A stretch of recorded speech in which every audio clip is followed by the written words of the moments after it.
Bueno, buenas noches. El día de hoy vamos a hablar sobre los riesgos físicos, enfocándonos solamente en la iluminación.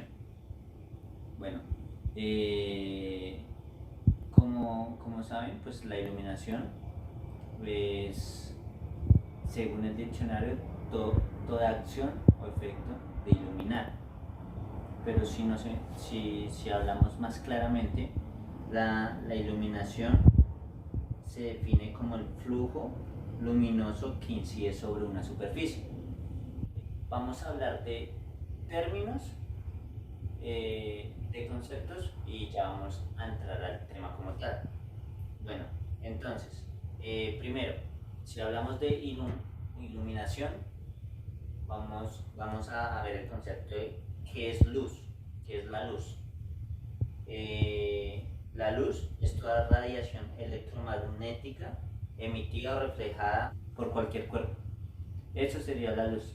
O sea, todo lo que cualquier sería también objeto o cuerpo que lo refleje. En este caso, si nos enfocamos más en la iluminación, hay dos tipos de iluminación: iluminación artificial y iluminación natural. ¿Cuál sería la artificial? La artificial sería como la del bombillo, que lo vemos en general en todas las casas. La artificial, la natural, sería como el sol. Bueno, para medir la iluminación, nosotros necesitamos un equipo llamado luxómetro. No lo tengo en este momento, pero el luxómetro dispone de una célula fotoeléctrica, lo cual nos indica que cuando haya un haz de luz sobre la célula, los electrones son capaces de emitir una señal eléctrica. Y ahí nos mide la cantidad de grados Kelvin que tenga, la cantidad, la intensidad y el flujo que tenga esa luz, esa iluminación, perdón, en el momento. Bueno, como anteriormente estábamos hablando de los tipos de iluminación, ahora vamos a hablar de la clase de color aparente. La primera clase de color aparente la denominamos como cálida. ¿Por qué? Porque genera menos de 3300 grados Kelvin. Por ahí 2700 para ser más exacto. ¿Por qué? Porque estas son utilizadas en las residencias, en los conjuntos residenciales, son las que se utilizan. Bueno, la segunda clase de color aparente es la clase medio, la que se deriva de 3300 a 5300 grados Kelvin, que por lo general se usa en puestos de trabajo, haciendo referencia a las áreas administrativas, la cual ocupa un alcance de luminosidad clara. Entonces, por eso hace ese cubrimiento de 3300 a 5300 grados Kelvin. Bueno, la tercera clase de color aparente es la clase frío. Esa clase debe tener mayor a 5300 grados Kelvin.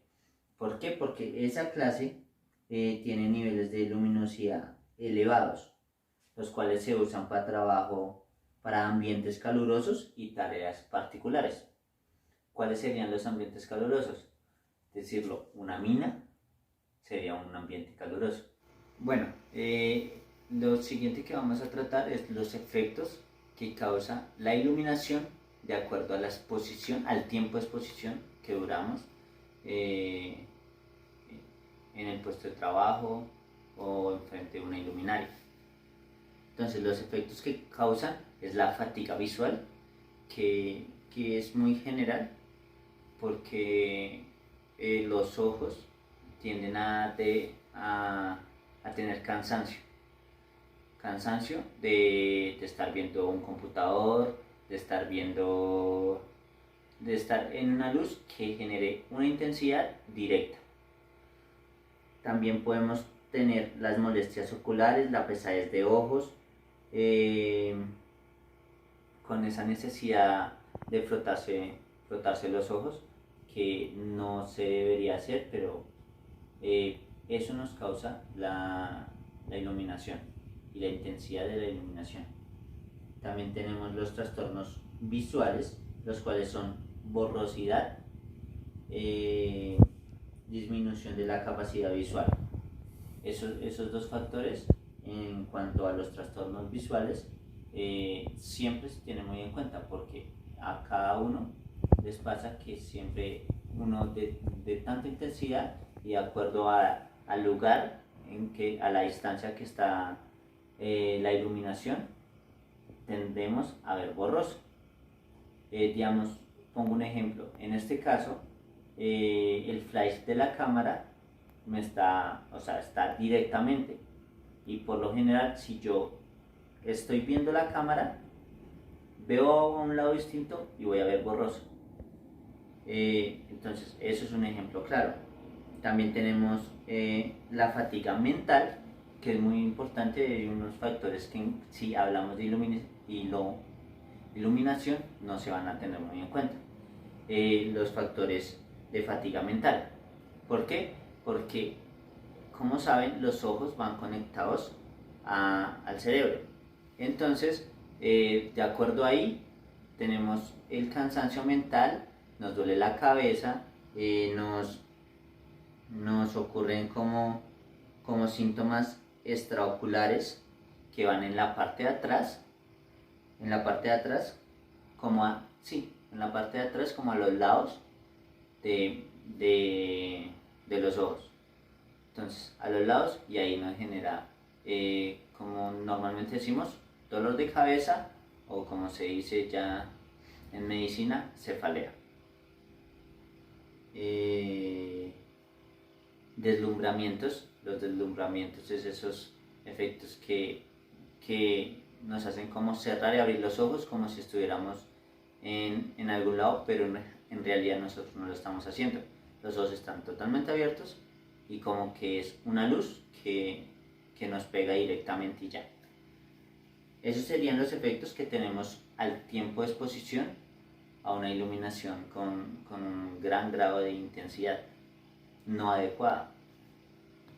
Bueno, por último vamos a hablar de las medidas preventivas. Voy a hablar unas de las medidas preventivas, pero pues tengamos en cuenta que en cuanto a la iluminación, los controles y las medidas preventivas, hay muchas. Entonces vamos a hablar de algunas, como lo son la incrementación de luz natural, que eso es algo muy importante tenerlo en cuenta. También el uso de colores claros en paredes y techos. ¿Para qué? Para generar menos intensidad y más flujo de iluminación. La iluminación en pasillos, escaleras y rampas, o en las demás áreas del trabajo. Proporcionar suficiente iluminación, más no con un alto grado de intensidad, teniendo en cuenta las clases de color persistente que vimos anteriormente. También tenemos proporcionar iluminación localizada para los trabajos de inspección o precisión. Esa iluminación debe ser clara, como dice acá, directa, y el punto focal debe ser bien ubicado. También debemos tener en cuenta que tenemos una cultura, podríamos decirlo así, de que entre más luz es mejor, que no importa la intensidad, no importa nada de lo que hablamos anteriormente, sino con tal de poder ver, ya, con eso es todo. Entonces vamos a enfocarnos en algo que es la iluminación inadecuada. La iluminación inadecuada es la cantidad de luminosidad que se presenta en el sitio de trabajo del empleado. Ahí hacemos en cuenta que en un sitio de trabajo hay una cantidad de luz, pero si ya eso varía entre la distancia, el flujo y la intensidad de luz. ¿Por qué? Porque si tenemos la luz súper cerca a un puesto de trabajo, hagamos un ejemplo administrativo, ese puesto de trabajo quizás no vaya a ser factible para que el empleador pueda rendir en su jornada laboral. ¿Por qué? Porque le va a tener afectaciones que más adelante les vamos a ver. Entonces, de acuerdo a eso, tenemos una iluminación inadecuada. También podemos ver que depende del punto focal, como les decía al principio. ¿Dónde ubicamos la iluminación? Si la ubicamos cerca del trabajador, va a ser difícil que el trabajador trabaje y rinda y va a generar efectos en el trabajador. Si la ubicamos a una distancia que pueda iluminar el puesto de trabajo y que no afecte el flujo ni la intensidad al trabajador, sería lo más factible y sería adecuado en caso de prevención y control del riesgo. Tener realizar el mantenimiento de las fuentes de luz. Eso es muy importante. ¿Por qué? Porque los focos se tienden a ensuciar. Entonces, ahí, si no le hacemos mantenimiento, o sea, puede causar un accidente. Y también la iluminación puede ser más opaca o no con el mismo flujo. Eso sería todo. Muchas gracias.